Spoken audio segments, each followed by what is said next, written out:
teman-teman semuanya. Ya, senang bisa menyambut teman-teman lagi dalam acara kita rutin yang kita lakukan setiap hari Senin, yaitu setengah 8 malam, yaitu acara PA Online bareng seri Alkitab. Ya, teman-teman semua pasti sudah hafal kenapa kita pilih kata-kata Alkitab, itu ayat-ayat Alkitab yang top. Terkenal. Iya. Yang top, yang terkenal gitu ya. Dan malam hari ini juga passage atau perikop yang kita ambil juga perikop yang sangat terkenal. Iya, mungkin teman-teman sudah mengetahui Ulangan 6 Ya. pernah juga mungkin membacanya, dan itulah yang akan kita kulik, tapi hanya 9 ayat saja ya. Nanti teman-teman bisa mengikutinya.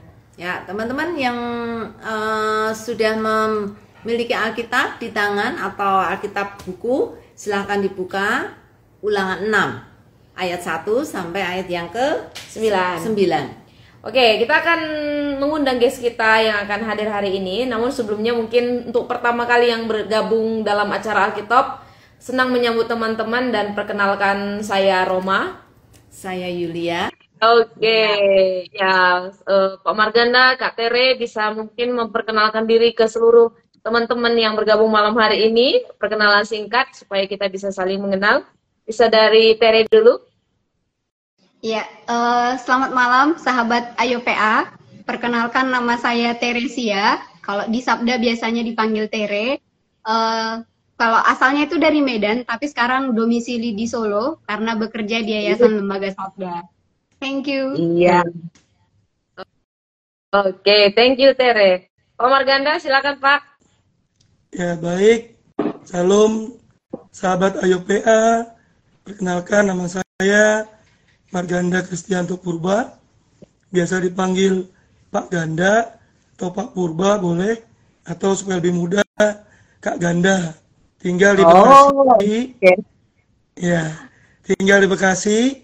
Pelayanan saya saat ini sebagai guru sekolah minggu di GKO Bekasi 1. Demikian. Iya, terima kasih Pak Marganda. Oke. Ya. Oke, malam hari ini setelah kita tadi mendengar perkenalan dari kedua guest kita, sekali lagi kita mengingatkan bahwa kita ada dalam acara PA Online bareng seri Alkitab. Ini satu acara dari Yayasan Lembaga Sabda yang memfasilitasi kita bisa saling ber-PA, mendalami Alkitab dari pasal-pasal atau perikop-perikop yang terkenal di dalam Alkitab. Dan malam hari ini sangat terkenal sekali karena kita akan membahas perikop dari Ulangan pasal 6 ayat 1 sampai 9. Ya, teman-teman semuanya yang mungkin belum sempat membaca, ayo kita baca cepat-cepat ya. Nanti juga Kak Roma akan membacakan seluruh ayat juga. Jadi silakan saudara semuanya yang di rumah boleh menyimak. Oke, dan malam hari ini nanti kita akan langkah per langkah kita akan memakai metode dari SABDA, itu singkatan dari simak, analisa, belajar, doa, diskusi, dan juga aplikasi. Dan itu yang kita pakai ketika kita menggali firman Tuhan ini. Nah, sekarang kita akan mulai semuanya di dalam doa, dan saya minta Ibu Yulia bisa membuka dalam doa. Mari kita berdoa bersama-sama. Bapa yang surga, terima kasih untuk penyertaan-Mu dari pagi hingga malam hari ini. Kami bersyukur malam hari ini kami boleh bersama-sama merenungkan firman-Mu, dan kiranya Tuhan Kau membuka hati kami, membuka pikiran kami, supaya firman-Mu boleh masuk dan membentuk kami, sehingga kami boleh semakin mengenal Engkau, semakin mengasihi Engkau, dan terutama mengasihi firman-Mu.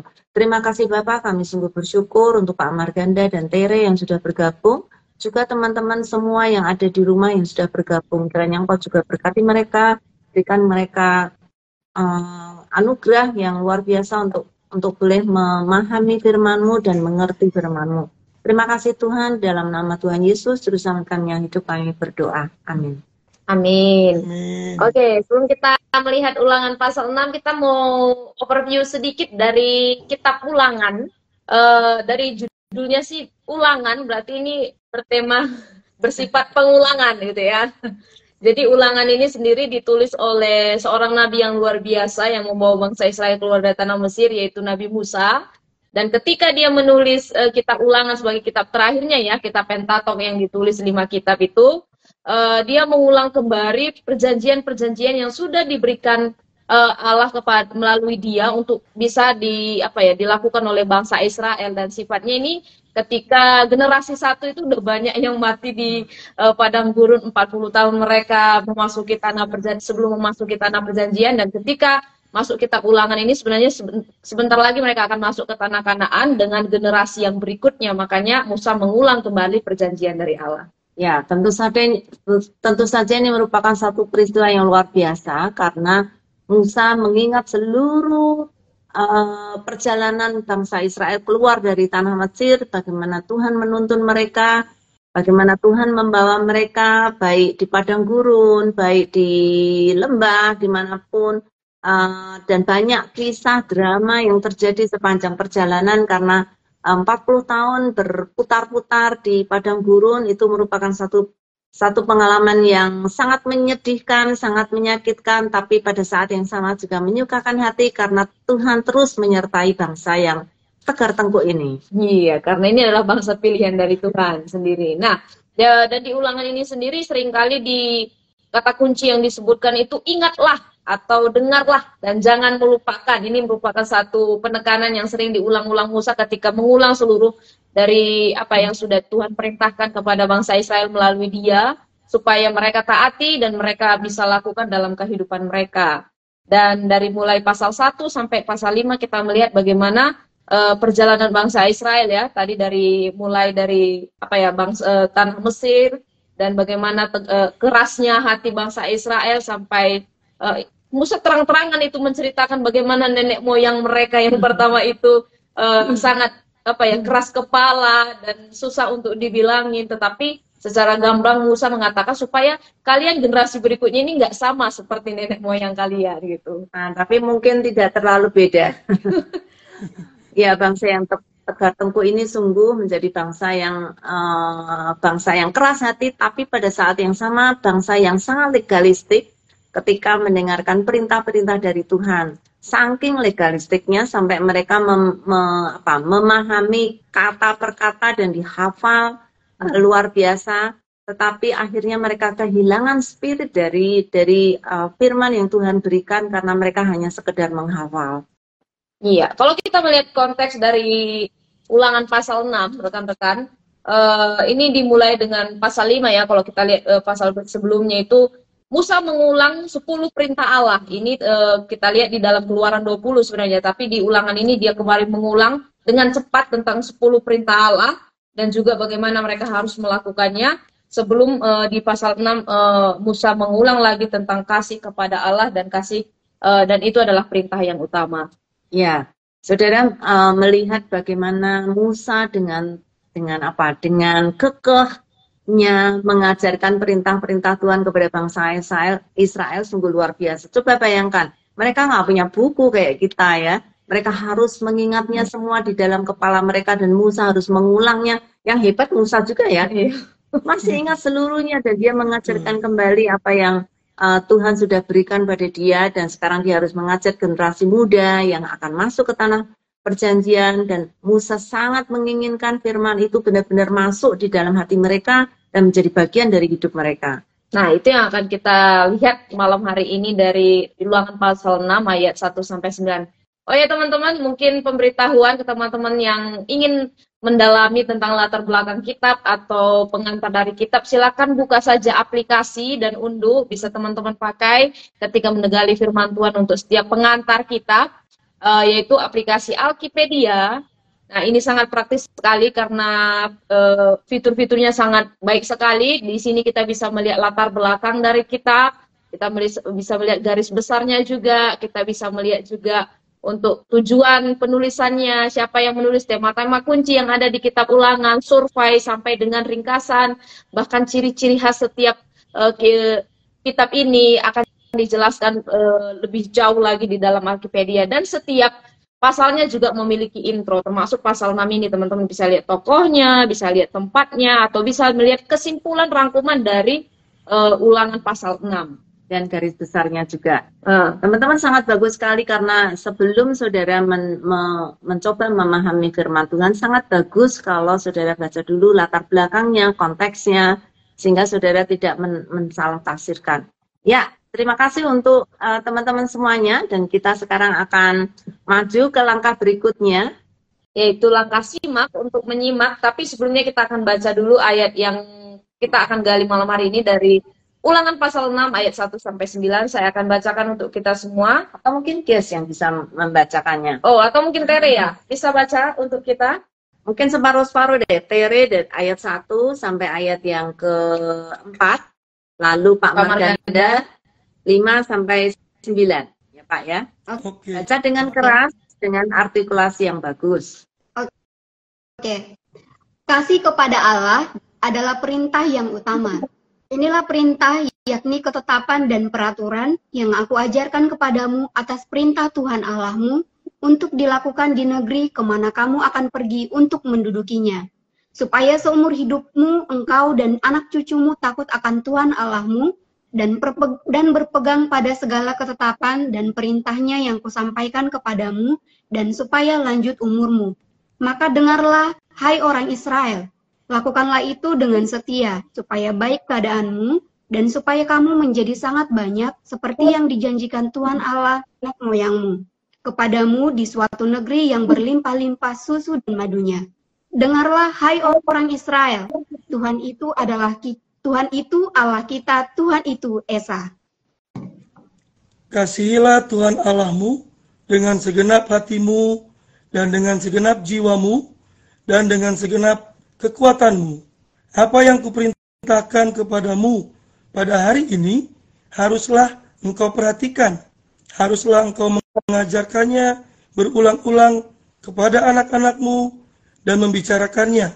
Apabila engkau duduk di rumahmu, apabila engkau sedang dalam perjalanan, apabila engkau berbaring, dan apabila engkau bangun. Haruslah juga engkau mengikatkannya sebagai tanda pada tanganmu, dan haruslah itu menjadi lambang di dahimu.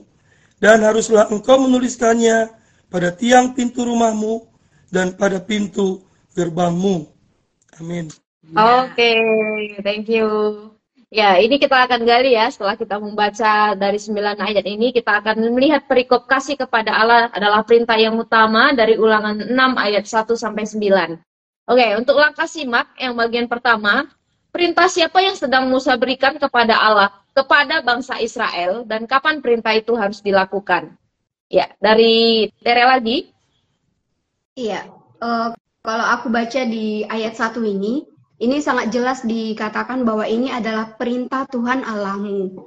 Dan kalau aku ketika membaca ini, kapan itu perintahnya harus dilakukan, sebenarnya nggak secara eksplisit gitu dituliskan kapan perintah itu harus dilakukan, tapi mengingat tadi juga latar belakang dari kitab ini disampaikan Kak Roma, itu adalah ketika bangsa Israel menuju ke Kanaan yang dipimpin oleh Musa. Jadi itu bisa disimpulkan bahwa itu adalah sesuatu hal yang mendesak gitu dan harus segera dilakukan.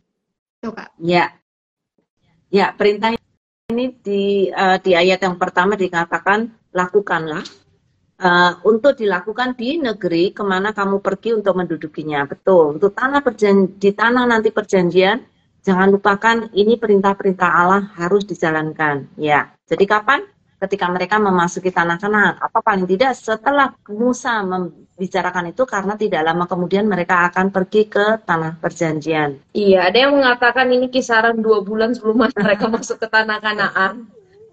Tapi itu beberapa referensi yang saya coba baca. Jadi sebenarnya tidak lama lagi mereka harus lakukan ini, dan ya sama sekali harus mendesak ya tadi seperti Tere bilang untuk segera dilakukan.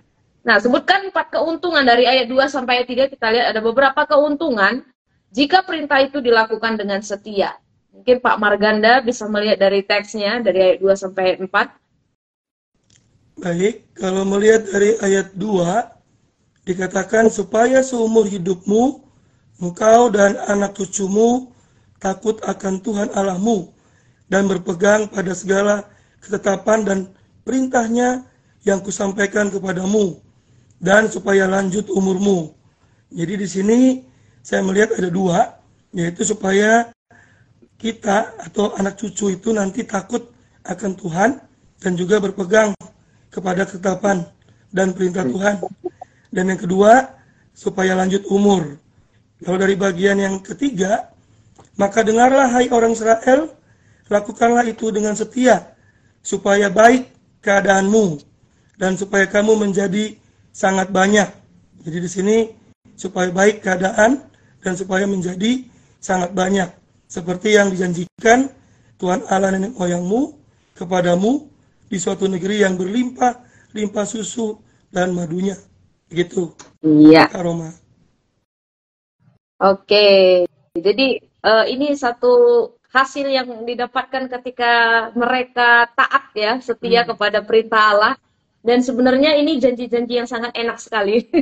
Ya, ini janji tetapi dalam kondisi ya, conditional promise. Artinya janji ini baru akan dilakukan atau baru akan diterima kalau kita setia melakukannya. Jadi bukan berarti janji ini, oh Tuhan janji memberkati, kenapa tidak? Loh, kamu setia enggak gitu ya. Jadi ini namanya conditional promise. Ya. Iya, hati-hati ya untuk selalu klaim berkat tapi nggak lakukan firman Tuhan, nah itu bahaya itu. Oke, nah masuk ke ayat 4, ini ayat yang sangat menarik sekali. Tuhan itu Allah kita, Tuhan itu Esa. Menurut Tere dari teks ini, apa arti pernyataan ini bagi orang Israel? Mungkin teman-teman di rumah juga bisa menjawab, silahkan. Iya, teman-teman di rumah jangan diem saja ya. Ini sudah boleh mulai menulis karena pertanyaan mulai bertubi-tubi. Oke, silakan Tere. Iya, pernyataan ini merupakan pernyataan yang sangat penting bagi bangsa Israel, yang artinya itu Tuhan itu adalah satu gitu. Atau waktu saya baca-baca itu istilahnya itu kayak monoteistik. Jadi pernyataan bahwa tidak ada Allah lain selain Tuhan Allah gitu. Jadi Tuhan itu Esa gitu. Dan yang aku lihat yang uniknya di sini juga, nanti Kak Roma dan Bu Yulia bisa tambahin kalau saya kurang tepat nyampeinnya. Di sini kan diawali dengan kata dengarlah gitu. Dan kalau aku baca-baca juga itu yang artinya Shema gitu. Jadi ini disampaikan oleh Musa kepada mereka untuk karena kan mereka sedang melakukan perjalanan begitu. Dan kemungkinan akan banyak budaya dan juga dewa-dewa yang akan di perjalanan ini tuh kemungkinan besar akan menjadi mereka lihat gitu, atau bisa jadi mereka sembah gitu. Tapi di sini Musa mau menyampaikan bahwa Tuhan itu adalah Tuhan yang Esa gitu, Tuhan yang satu-satunya yang harus kita sembah. Iya, dengarlah. Rupanya ini merupakan satu kata kerja yang harus dilakukan dan bukannya sekedar kata kerja. Kalau saudara tadi Roma memperlihatkan ke saya satu video dari The Bible Project tentang Shema. Roma mungkin mau ceritakan nih tentang video itu. Iya, kalau kita merujuk kepada Shema Israel, ini kan salah satu doa Israel dari serangkaian banyak doa yang mereka lantunkan setiap hari ya. Ketika mereka datang kepada Tuhan, itu pagi dan malam biasanya mereka akan lantunkan tentang Shema Israel ini, yang artinya yaitu dengar. Tapi kata dengar ini sebenarnya nggak punya satu arti kalau diterjemahkan itu hanya sekedar dengar gitu. Ketika kita mungkin ngomong kepada seseorang, kita mendengar pakai gendang telinga kita, nggak hanya sekedar itu saja. Tapi kata Shema ini sulit untuk diterjemahkan ke bahasa lain, karena dalam bahasa Ibrani kuno itu Shema ini bisa artinya dengar, ingat, taat, patuh, tunduk, pahami, perhatikan, responi. Hai semua orang Israel. Jadi pengertiannya lebih jauh dari sekedar dengar. Jadi dengar dan juga taat untuk lakukan. Ya, kalau saudara sempat melihat video The Bible Project, dia dikatakan di situ kata dengar atau lakukan dengan kata taat itu merupakan satu koin yang bolak-balik. Jadi kalau saudara bilang ya, maksudnya ya aku mau melakukannya, atau ya aku dengar, itu pada saat yang sama dengan satu janji bahwa pasti akan ditaati, gitu ya. Bukan hanya sekedar ya, terus yanya kemana nggak ngerti, tapi ya yang betul-betul dengan janji akan ditaati. Ya. Iya, jadi itu satu kata tunggal yang nggak bisa hanya sekedar dengar saja ya, tapi benar kita harus melakukan apa yang kita dengar itu. Jadi sampai harus taat, bukan hanya sekedar dengar pakai telinga, tetapi juga siap untuk melakukannya dan pasti akan melakukannya. Dan itulah yang dituntut Musa kepada bangsa Israel untuk harus dengar, kalian harus tunduk, dan kalian harus taati. Ya, ini adalah ayat pertama yang harus dihafal oleh seorang anak Yahudi. Jadi seluruh perintah Yahudi, Taurat banyak sekali ya, termasuk interpretasinya dan segala macam. Tetapi ayat pertama yang harus diingat seorang anak Yahudi ketika menghafal ayat-ayat di dalam Perjanjian Lama, ini adalah ayat pertama yang harus dihafalkan oleh mereka sejak kecil. Sejak mereka bisa berbicara, mungkin sekitar usia 3 tahun. Iya. Wow, ini baru kata dengar ya, Allah itu Esa, Allah itu satu, Allah itu Esa juga masih punya pengertian yang lebih dalam lagi ya, di mana mereka percaya kepada yang Tere tadi bilang Allah itu satu, dan di sini dikatakan kata ekad yang dipakai ya untuk mengindikasikan bahwa Tuhan yang kita kenal itu adalah Tuhan yang Esa, bukan berarti Tuhan kita banyak gitu ya, tapi Tuhan kita adalah satu, karena ekad satu di situ tunggal tapi jamak. Itulah pribadi Tritunggal kalau mau dirujuk lagi kepada ketritunggalan Allah. Ya, ini teman-teman ada respons dari Ibu Deborah Wisnu. Allah itu Esa, ya hanya ada satu Allah. Pada dasarnya manusia adalah makhluk yang menyembah dan akan mencari sesuatu yang lebih besar dari mereka. Dalam ayat ini Allah menyatakan dirinya adalah satu-satunya. Ya, tadi yang dikatakan ya, Allah Esa artinya tidak ada Allah yang lain yang boleh disembah kecuali Dia, satu-satunya. Ya, oke. Nah, di dalam ayat 5 ini kita melihat satu, menurut Pak Marganda ya, karena ini ada referensi silangnya. Dalam konteks apa ayat 5 ini banyak dikutip dalam Perjanjian Baru? Untuk ayat yang kelima berbunyi, kasihilah Tuhan Allahmu dengan segenap hatimu dan dengan segenap jiwamu dan segenap kekuatanmu. Itu kalau kita lihat konteks di Perjanjian Baru mengacu kepada hukum kasih yang Tuhan Yesus ajarkan dalam Injil Matius 22 ayat 37 sampai 40. Siapa Pak yang mengatakan itu? Yesus. Yesus, betul. Dalam konteks apa Yesus mengatakan hal ini? Ini merupakan ringkasan dari seluruh isi hukum Taurat. Hukum Taurat, betul sekali Pak, betul sekali, luar biasa. Yesus bisa meringkaskan hukum yang begitu banyak, yang begitu berat, penjelasannya banyak. Mungkin cuma 10 hukum, tapi penjelasannya banyak. Bisa meringkaskan hanya dalam satu kalimat, luar biasa. Iya, jadi kalau kita lihat di kitab ketika Yesus ngomongin tentang ini, sebenarnya ada orang Farisi yang ingin mencoba Yesus, ya mana perintah yang utama guru gitu. Tapi Yesus dengan hikmat yang luar biasa, mungkin Yesus akan kepentok di mana yang lebih utama. Tapi kasih adalah hukum yang terutama ketika Yesus menjawab dengan luar biasa dari hikmat Allah, di mana perintah utama adalah kasih kepada Allah dengan segenap kekuatan, dengan segenap jiwa, dan juga dengan segenap hati. Nah, perintah mana yang harus diperhatikan nih dan dijalankan oleh bangsa Israel dari ayat 6 ini? Menurut Tere?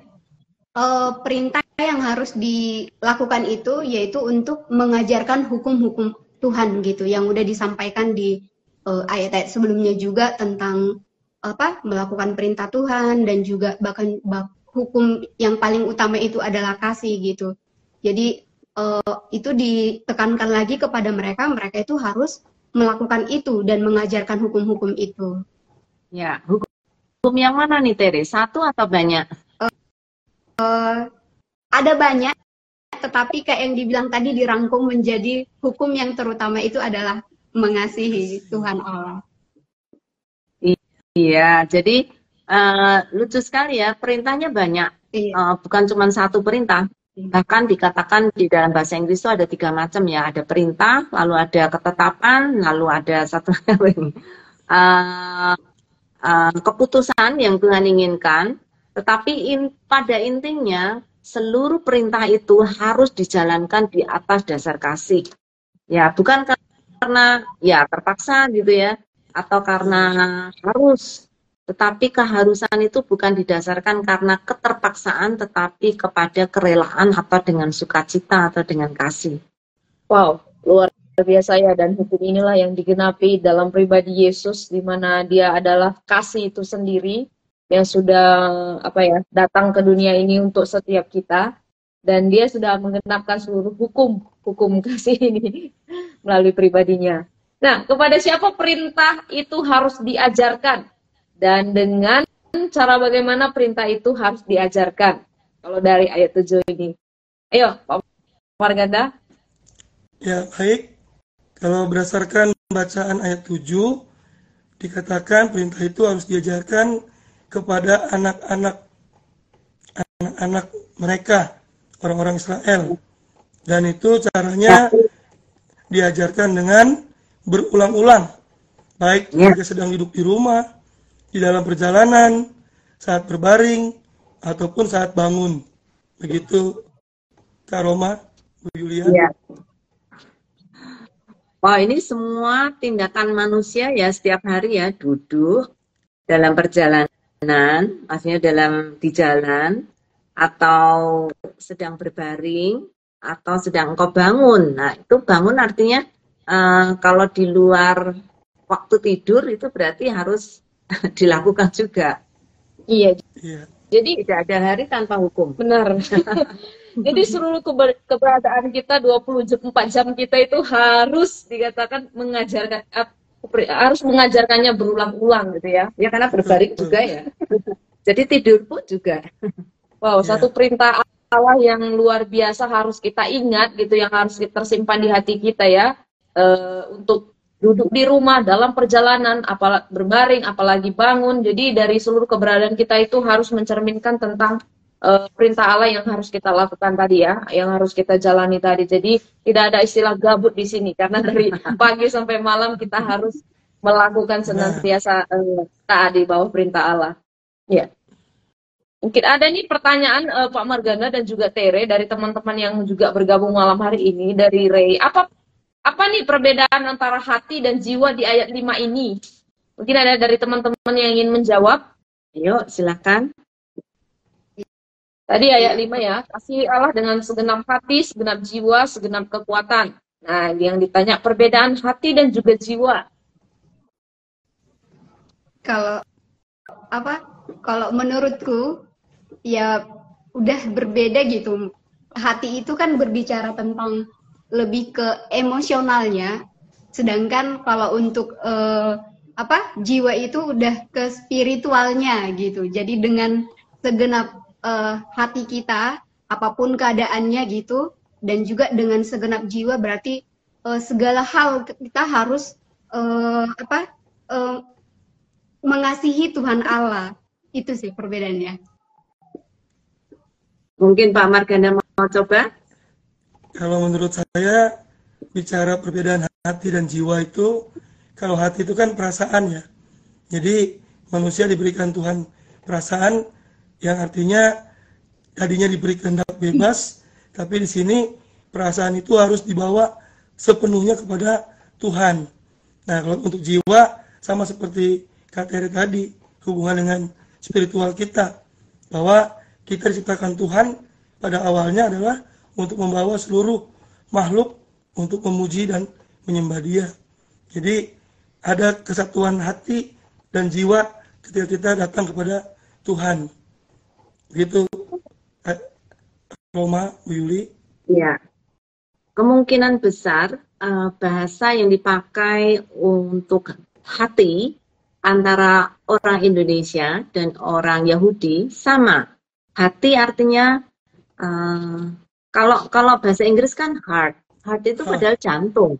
Tapi kalau Ibrani tidak, Indonesia juga tidak kan, kita nggak ngomongkan jantungku, enggak kan, kita ngomongnya hatiku gitu ya. Kalau orang Ibrani juga mengatakan hatiku, dan itu bukan jantung, tetapi ada di bawah perut, dan itu merupakan pusat dari seluruh emosi dan pusat dari seluruh keberadaan kita gitu ya, yang membuat kita itu benar-benar merasakan hidup gitu ya. Nah, makanya kalau kita sedang sakit hati gitu ya, itu kan luar biasa sakitnya gitu ya. Kita kan nggak nunjuk di dada ya sakitnya, tapi lebih sakit ke perut gitu ya, karena emosi kita ada di situ. Cuman ada juga orang-orang yang mengatakan jiwa itu pikiran, perasaan, dan kehendak. perasaan sudah ada di situ, emosi juga ada di dalam jiwa. Nah, ini jadi masalah ya, karena di dalam ilmu psikologi sering, atau orang psikologi Kristen ya, sering memasukkan jiwa sebagai 3 komponen, yaitu pikiran, perasaan, dan juga kehendak, kemauan. Nah, silakan saudara belajar lebih dalam lagi. Iya, oke. Ada satu pertanyaan juga dari Septian. Apakah frasa lanjut umurmu di ayat 2 berarti umur panjang? Jika iya, mengapa Allah mengizinkan orang-orang yang setia ke Dia punya umur panjang? Ya, ada yang mau menjawab? Mungkin ya. Apakah frasa lanjut umurmu di ayat 2 berarti itu umur panjang? Jika iya, kenapa Allah ngizinin orang-orang yang setia ke Dia punya umur panjang? Apa ya? Kalau menurutku sih, ya benar di sini yang dimaksud menurutku, yang dimaksud di situ adalah umur panjang gitu. Tetapi ya, kenapa? Lebih ke ini sih, ya orang-orang yang Tuhan, karena ini kan akan berbicara tentang generasi ke generasi, dan mereka lah yang akan menyampaikan itu. Dan dengan umur panjang, mereka juga akan punya kesempatan menyampaikan itu ke keturunannya. Mungkin itu, Bu. Ya, dari Pak Marganda? Kalau menurut saya sih, bicara lanjut umur itu tidak berbicara masalah umur yang panjang, tapi berbicara seberapa kualitas usia kita memberikan sesuatu yang terbaik untuk Tuhan. Kadang-kadang kan kata orang, banyak orang baik umurnya tidak panjang.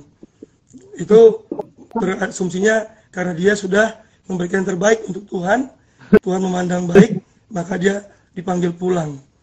Begitu. Jadi kualitas hidupnya yang disebut lanjut umur itu. Ya, saya kira asumsi orang Ibrani itu kalau umur panjang itu artinya hidupnya fulfilled atau penuh gitu ya. Karena bisa melihat anak cucu, bahkan cicit gitu ya. Bisa melihat seluruh keturunan itu berjalan di depan dia. Itu merupakan satu kebahagiaan sebagai orang tua. Jadi Allah mengizinkan orang yang setia umur panjang, ya sebenarnya bukan masalah panjang atau tidak panjangnya ya, tetapi bagaimana kita bisa mengisi hidup kita untuk melakukan apa yang Tuhan kehendaki. Seperti tadi Tere juga ada sedikit menyinggung, supaya dia bisa mengajarkan itu kepada anak cucu. Zaman dulu orang tua tuh jauh dihormati dibandingkan zaman sekarang ya. Orang tua itu mereka selalu menganggap, wow, dia yang punya pengalaman, dia yang punya hikmat, yang punya segalanya gitu ya. Sehingga orang muda akan datang kepada orang tua untuk minta hikmat. Tidak seperti dunia sekarang kali ya.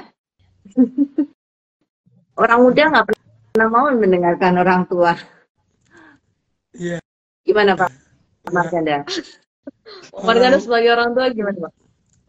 Kalau orang muda sih menurut saya kembali kepada orang tuanya. Ketika orang tuanya itu memberikan keadaan yang baik, seperti yang di dalam ulangan tadi, mengajarkannya kepada anak muda itu, pasti anak muda itu mendengar.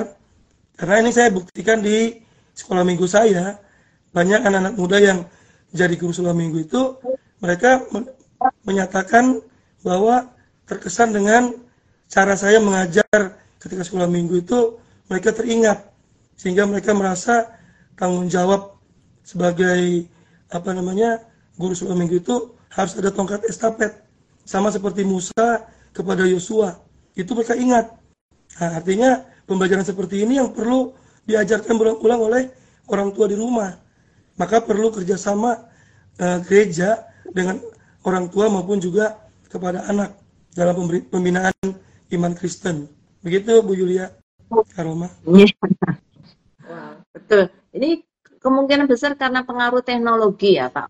Ketika teknologi berkembang itu anak muda menganggap orang tua tahu apa gitu ya. Teknologi itu miliknya orang muda, hanya orang muda yang tahu, sehingga mereka menjadi meremehkan orang tua karena menganggap semua pengetahuan sudah tersedia di teknologi sehingga tidak lagi meminta hikmat dari orang tua. Bahkan orang tua dianggap, you sudah ketinggalan zaman, nggak ngerti apa-apa gitu ya.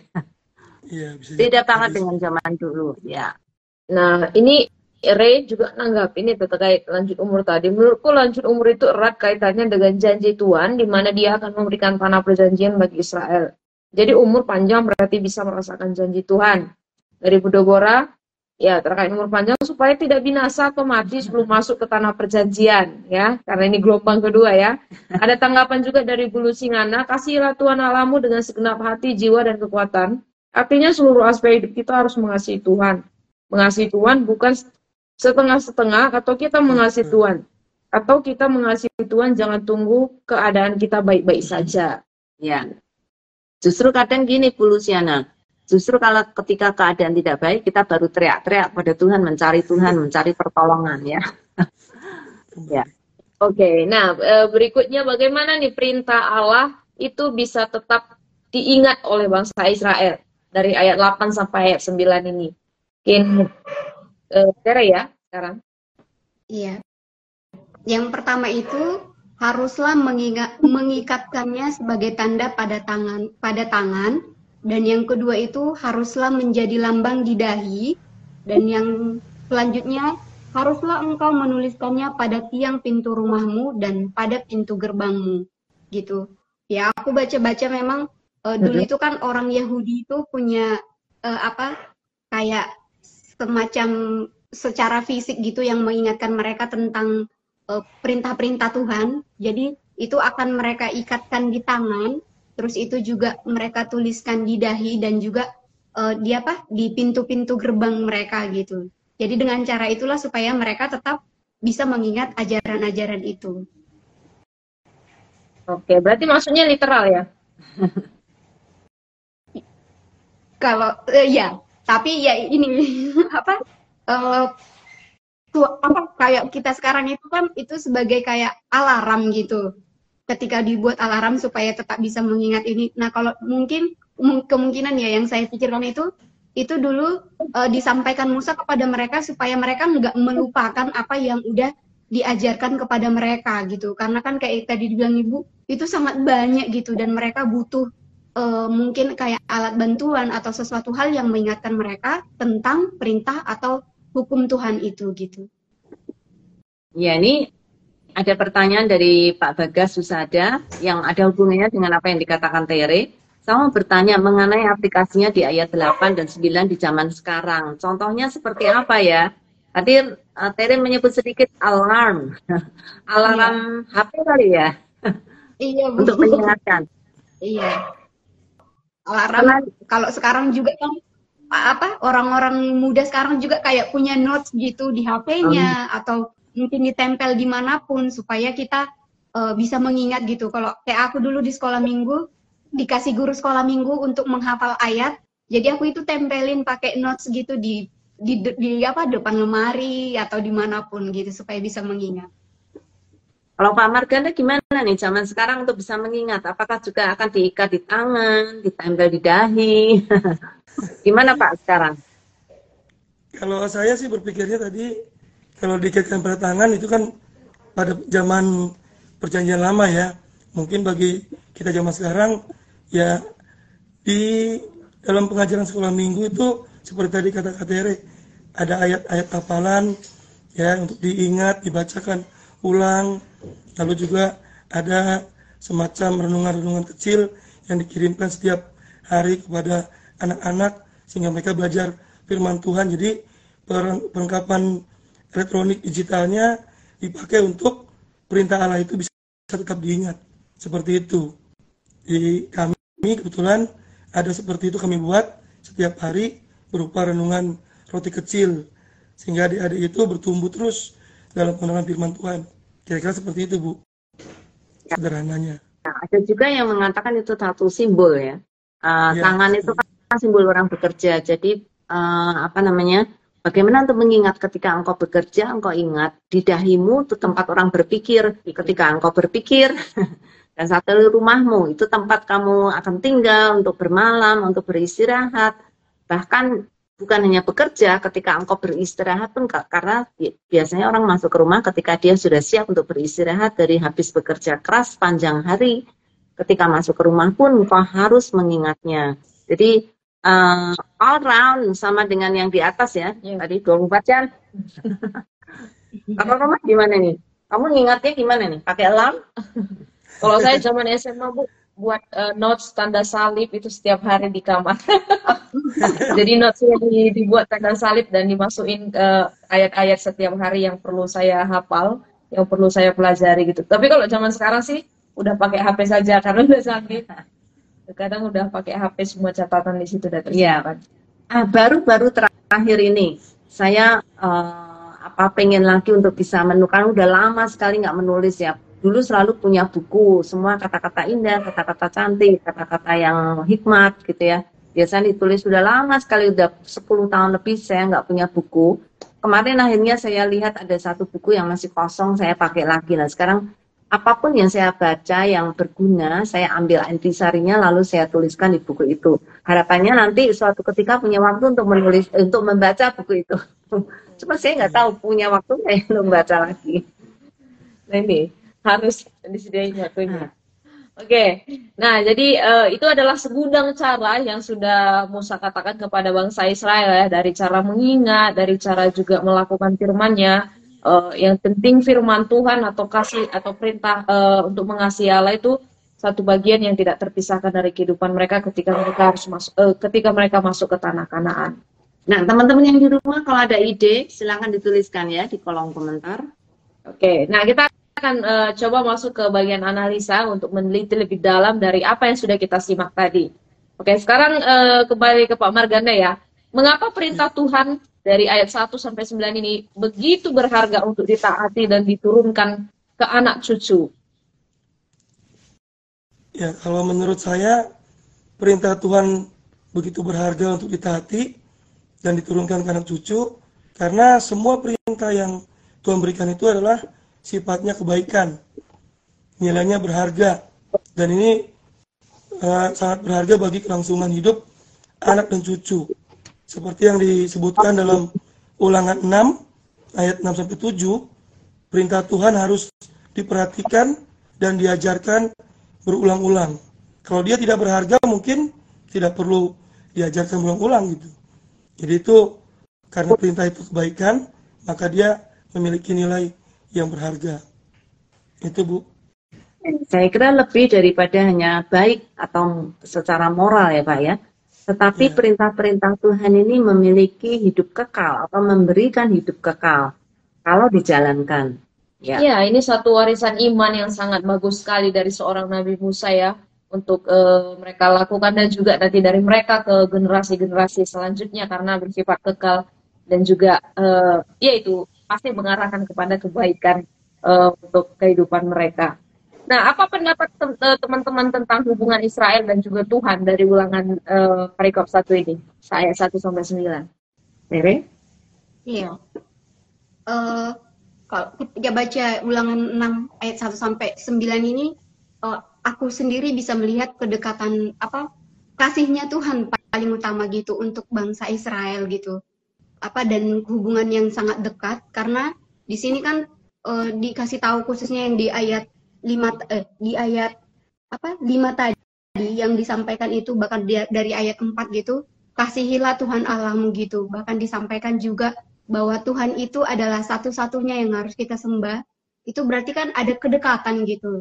Dari yang disampaikan itu juga sama Musa itu dia menyampaikannya berulang-ulang karena kasihnya Musa juga kepada Tuhan gitu. Jadi ada kayak, aku nggak bisa bilang kayak hubungan timbal balik sih, tapi saling mengasihi. Allah mengasihi bangsa Israel dan juga Musa mengasihi Allah dan juga Israel sehingga menghubungkan bangsa Israel dengan Tuhan gitu, dengan menyampaikan perintah yang harus mereka lakukan gitu. Ini jadi aku teringat lagi gitu betapa Tuhan mengasihi bangsa Israel itu meskipun tadi dibilang sama Ibu mereka itu tegar tengkuk gitu dan sangat susah untuk dikasih tahu. Tapi Tuhan berulang kali melalui Nabi Musa menyampaikan kalau kalian bangsa Israel itu harus seperti ini dan harus melakukan perintah yang udah kutetapkan gitu.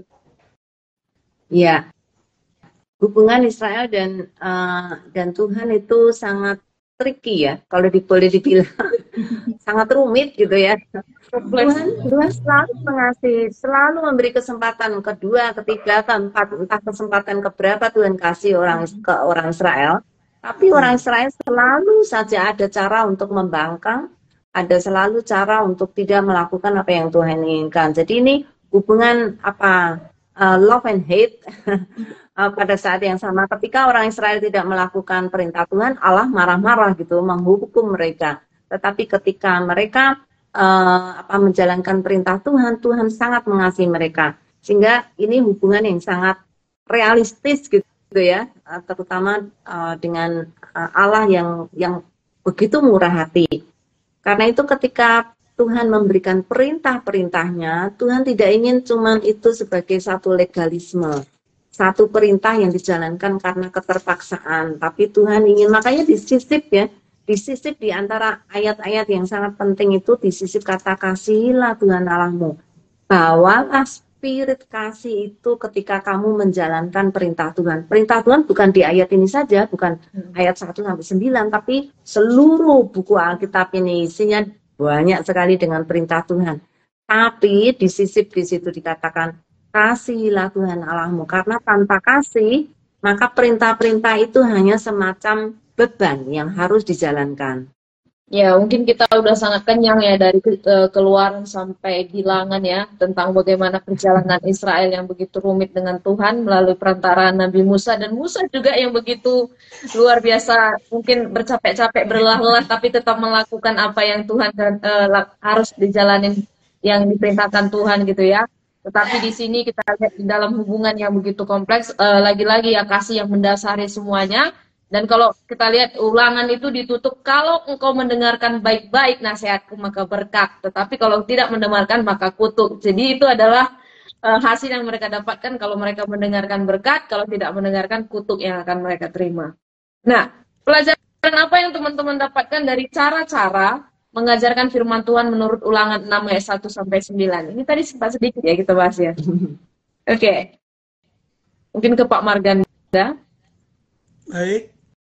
Kalau saya secara pribadi sih, setelah menggali Ulangan 6 ayat 1-9 ini, ada 5 yang saya dapat untuk saya pelajari sebagai pelajaran, yaitu yang pertama, kita harus cinta dan takut akan Tuhan. Yang kedua itu mengajarkan firman Tuhan kepada anak-anak kita. Sebagai tanggung jawab, kita sudah mendapatkan pengajaran itu sebelumnya. Lalu yang ketiga, kita juga harus mengingat dan mematuhi semua perintah Tuhan. Bahwa apapun yang Tuhan perintahkan itu jangan sampai ada yang terlewat. Lalu yang keempat, mengingat sejarah. Karena Musa mengajarkan ini kepada angkatan berikutnya supaya mereka mengingat sejarah nenek moyang. Sejarah sebelumnya bagaimana bangsa Israel sebelumnya, janganlah diulang kembali kesalahan-kesalahan yang lama. Lalu yang kelima itu kita harus setia kepada Tuhan. Itu yang saya dapat dari Ulangan 6 ayat 1-9. Begitu Kak Roma, Bu Yuli. Iya. Wow, 5. Harus dihafal nih ya Pak ya.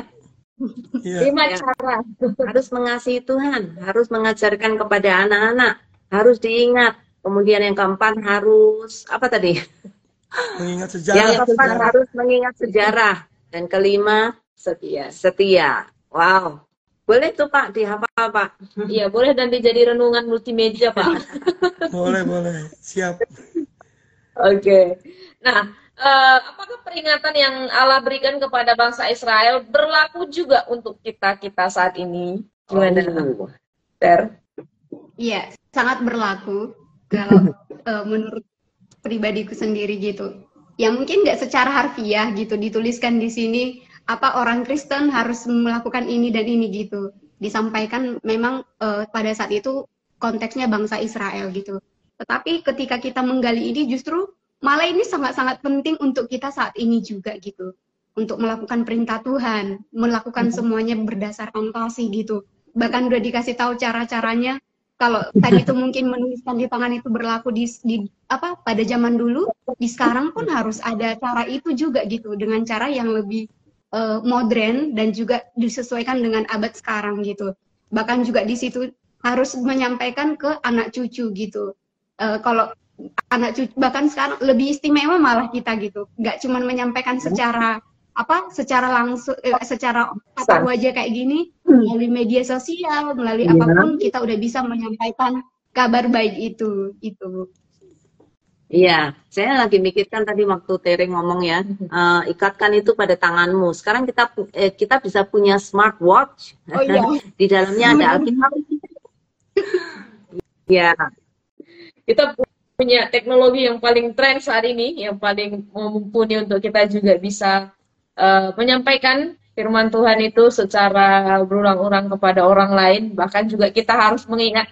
Jadi nggak ada lagi jalan untuk lupa ya tentang firman Tuhan yang ini, karena kita nggak listen lagi disampaikan, tapi benar-benar sudah secara tertulis dan juga melalui alat yang paling canggih kita bisa baca firman Tuhan setiap hari. Ya tadi dikatakan di rumah ya, wow sekarang rumah ada banyak sekali appliances atau alat elektronik yang bisa dimasukin Alkitab. Ada kulkas, smart kulkas, ada smart TV, ada semuanya. Iya, di semua tempat kita bisa baca firman Tuhan dengan gadget-gadget yang baru. Ya. Iya, oke. Nah, apakah dari teman-teman tentang mendiskusikan tentang pentingnya hubungan antara 4 dan ayat 5 bagi pertumbuhan iman kita? Ini Jonathan menjawab nih, jawaban yang sangat bagus untuk diringkaskan. Tuhan seharusnya menjadi nomor 1. Tuh, semua perintah itu yang kita turuti itu karena apa? Karena kita ingin menomorsatukan Tuhan dalam hidup manusia, baik dalam pikiran, perbuatan, dan juga dalam segala waktu. Ya, tepat Jonathan. Semoga ini bisa kita lakukan, bukan hanya menjadi semboyan saja, tetapi betul-betul kita jalankan bahwa Tuhan menjadi nomor 1, menjadi Esa di dalam hidup kita. Oke, dari teman-teman ada lagi tambahan atau ini sudah sepakat dengan jawabannya Sebastian? Hampir mirip sih. Ayat 4 dan 5 ini dalam kitab Ulangan pasal 6 sebagai bagian yang menyatu bahwa Tuhan itu Allah kita. Tuhan itu Esa bukan semata hanya diucap, ya, tapi harus disertai dengan tindakan nyata. Bagaimana kita mengasihi Tuhan dengan segenap hati, jiwa, dan kekuatan. Karena persoalannya seringkali banyak orang saat ini bingung bagaimana mereka mengasihi Tuhan yang tidak mereka lihat. Nah, sementara dalam konteks lain, dalam hukum kasih yang Tuhan Yesus berikan, Yesus mengajarkan bahwa mengasihi Allah itu sama juga seperti kita mengasihi sesama. Jadi kita awali dengan mengasihi sesama, itu sudah menunjukkan kita juga sudah mengasihi Tuhan. Begitu, Yulia, Kak Roma. Ya, thank you Pak. Oke, nah bagian terakhir adalah aplikasi, Bapak dan juga Tere. Aplikasi apa yang akan dilakukan dari hasil penggalian kita malam hari ini? Ya, silakan mungkin satu-satu dulu. Dari Tere dulu. Teman-teman di rumah silakan menuliskannya juga ya. Apa aplikasi saudara setelah membaca Ulangan 6 ini? Silakan Pak Marganda. Oh, Tere. Oh iya, Bu. Tere, ya. Kalau saya, aplikasi yang bisa saya ambil dari penggalian kita malam ini, yang pertama itu saya akan terus mengingat firman Tuhan gitu. Karena jujur aja aku belakangan ini khususnya itu agak longgar gitu. Maksudnya apalagi kalau udah capek. Kayak yang aku bilang tadi, aku punya alarm sebenarnya untuk mengingatkan untuk baca Alkitab, tapi kalau udah capek pasti nanti aja lah gitu. Ada penundaan gitu. Tapi melalui penggalian ini aku sendiri sebelum berbagi dengan teman-teman juga kayak aku menampar diriku sendiri dan mengingatkanku kembali bahwa aku pun sebenarnya sedang diingatkan gitu untuk melakukan itu kembali. Terus juga apa yang kudapatkan dan kuterima dari nggak hanya dari gereja, dari bahkan juga dari teman-teman yang disampaikan kepada aku itu nggak berhenti di aku aja gitu. Tetapi aku juga harus membagikannya untuk orang-orang di sekitarku. Kayak yang tadi udah kita bahas, sekarang ada banyak cara untuk membagikannya ke orang lain gitu. Selain itu terus juga berdoa, minta tuntunan Roh Kudus, karena aku sendiri sangat menyadari kalau ketaatan kepada Tuhan itu sulit dilakukan kalau mengandalkan kekuatan sendiri gitu. Karena kadang daging ini lebih menguasai atau lebih kuat gitu. Tapi ketika ada Roh Kudus yang terus mengingatkan, meskipun kadang rasa malas atau rasa capek ada dalam diri, Tuhan ingatkan itu makanan penting dibanding dari makanan-makanan yang udah kau makan sepanjang hari ini gitu. Jadi itu jadi sangat-sangat mengingatkan itu. Amin. Oke, terima kasih Tere. Dari Bapak Marganda? Ya, hampir sama sebetulnya, cuma saya seperti yang di awal tadi, cinta takut akan Tuhan itu kita harus memberi waktu khusus, punya waktu untuk berdoa dan juga merenungkan firman Tuhan. Yang saya alami juga yang dialami Kak Tere. Kadang-kadang keinginan daging kita lebih kuat dibanding keinginan Roh Kudus untuk kita memberi waktu khusus. Lalu juga pesan yang tadi mengajarkan kepada anak-anak, ini juga perlu kita berikan waktu khususnya untuk anak-anak zaman sekarang ini, supaya mereka bisa lebih mengenal Tuhan sebagai pencipta, baik melalui cerita Alkitab, menggunakan media sosial, pokoknya apapun itu supaya mereka intinya ke Tuhan, jangan ke game-game yang sekarang ini sedang booming gitu. Lalu yang ketiga, ketika kita memahami dan melakukan firman Tuhan, dari hasil membaca firman Tuhan itu, mari kita bagikan juga kepada orang lain, sehingga orang lain juga ikut bertumbuh. Yang tadi mengingat sejarah, ini juga menjadi bagian dalam hidup manusia. Jangankan untuk sejarah akan firman Tuhan, sejarah keluarga kita pun juga kita harus pelajari. Orang tua kita yang sudah membimbing kita. Maka ketika anak-anak diingatkan tentang sejarah, bahwa kamu tidak akan ada kalau tidak ada orang tua. Orang tuamu juga tidak ada kalau tidak ada kakek dan nenek. Itu membuat mereka juga harus melihat bahwa Tuhan juga menciptakan sejarah. Sejarah itulah yang membuat mereka bisa ada sampai di zaman canggih ini. Nah, yang terakhir, kesetiaan kepada Tuhan. Baik lewat ibadah, melayani, dan juga bersaksi. Kalau kita hanya beribadah, kurang. Kalau hanya melayani, kurang. Tapi ketiganya, 3 tugas gereja, sudah kita tanamkan kepada anak-anak kita. Mulai dari kecil. Supaya mereka tahu fungsi ibadah itu apa, fungsi mereka melayani itu apa, dan bersaksi itu apa. Kira-kira begitu Bu Yulia, Kak Roma, aplikasinya. Wow, ya.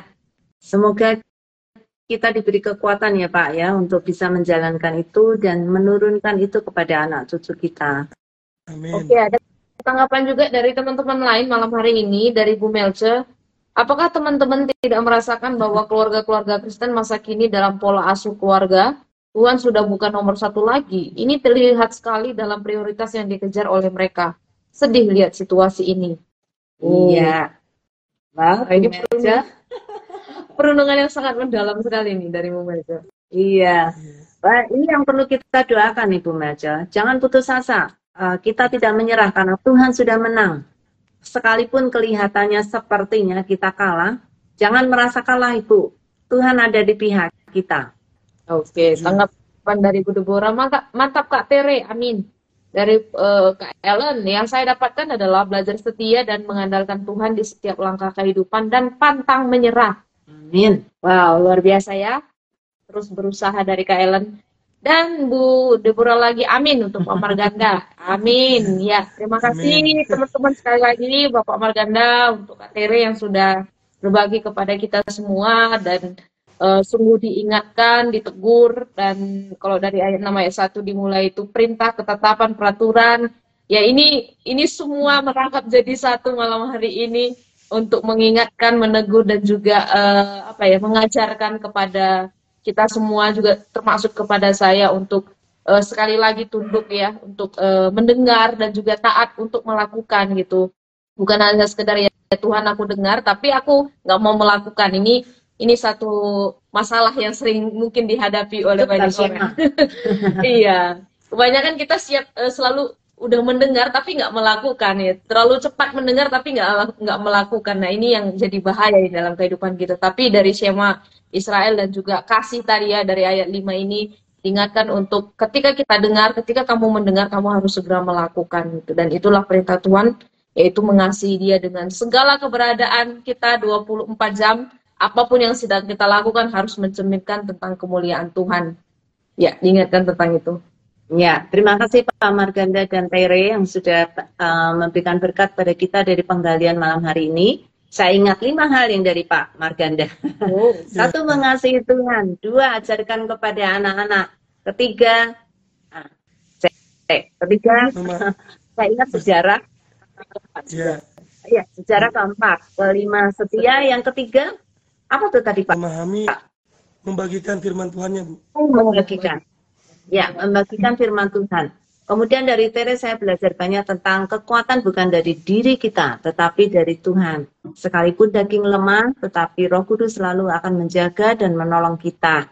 Jadi juga ini untuk Ibu Melja ya, jangan putus asa. Ada Tuhan di belakang kita, di depan kita, di samping kita, di atas kita. Tuhan selalu ada dimanapun, jadi kita tidak perlu khawatir. Sekalipun setan selalu merongrong kita dan mengintimidasi kita tentang keadaan, tapi Tuhan tetap menang. Oke, kita akan tutup di dalam doa. Mari saya undang Pak Marganda bisa menutup dalam doa. Ya, mari kita semua sahabat Ayu PA kita berdoa. Bapa yang Maha Baik, kami mengucap syukur malam hari ini kami boleh bersama-sama belajar firman Tuhan dari kitab Ulangan pasal 6, di mana kami boleh banyak belajar tentang bagaimana Tuhan itu Esa.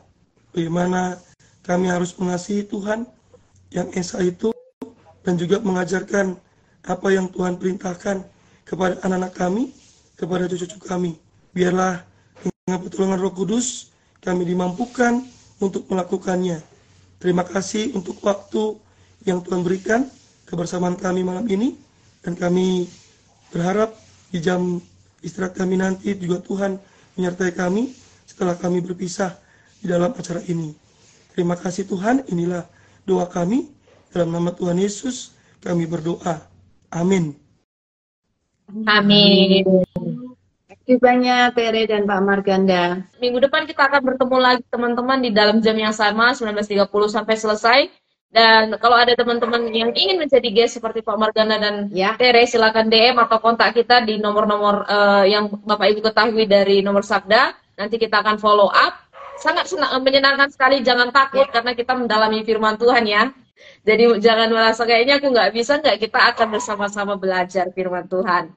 Dan minggu depan kita akan masuk dalam tema baru. Kita sudah melewatkan September nanti ya tentang Alkitab, dan bulan depan kita akan tema keluarga, dan tepatnya minggu depan kita belajar dari Kejadian 2 ayat 18 sampai 25 tentang rancangan Allah atas pernikahan. Seperti apa itu bisa datang ya minggu depan.